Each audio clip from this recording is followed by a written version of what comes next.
السلام علیکم، میرے چینل کا نام ہے کریپی دنیا اور آج میں آپ کو ایک لڑکے کا سچا واقعہ سنانے جا رہی ہوں۔ ہم 3 پوشن کے گھر میں رہتے تھے۔ سب سے اوپر والی منزل پر میرے تایا رہتے تھے۔ وہ ذرا ذہنی بیمار تھے، اس لیے میری تائی امی اکلوتی بیٹی کو لے کر اکثر میکے گئی رہتی تھی۔ تایا گھر سے اکثر کہیں باہر ہی گھوم پھر رہے ہوتے تھے، تالا لگا کے بھی نہیں جاتے تھے۔ میں ایک دن ان کے کمرے میں چلی گئی، وہاں مجھے عملیات کی ایک کتاب ملی۔ وہ میں نے شوقیہ پڑھنے کے لیے اٹھا لی۔ یہ بات میرے بھائی کو پتہ تھی۔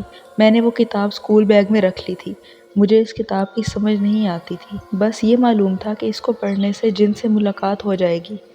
بھائی نے یہ بات امی کو بتا دی، مجھے ڈانٹ پڑی۔ میں نے وہ کتاب گھر میں جہاں قرآن رکھنے والی الماری تھی اس میں چھپا دی کہ خدا نخواستہ جن نکلے تو قرآن دیکھ کر بھاگ جائے۔ وہ کتاب رکھی رہی اور میں 2nd ایئر میں آ گئی۔ پھر میں نے فیصلہ کیا کہ اب جن سے ملاقات کرنی ہی ہے۔ اس میں کئی طریقے لکھے تھے، جیسے الو کی چربی خریدیں، ہرن کا گوشت منگوائیں، فلاں منتر پڑھیں۔ میرے لیے آسان نہیں تھا۔ پھر میں نے ایک وظیفے کا انتخاب کیا جو کرنے سے تیسرے دن جن آ جاتا ہے۔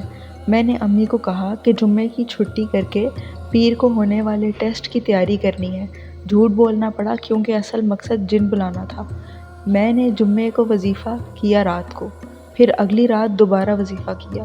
اسی رات خواب میں دیکھا کہ کوئی خوفناک چیز میرے پاس آنے کی کوشش کر رہی ہے۔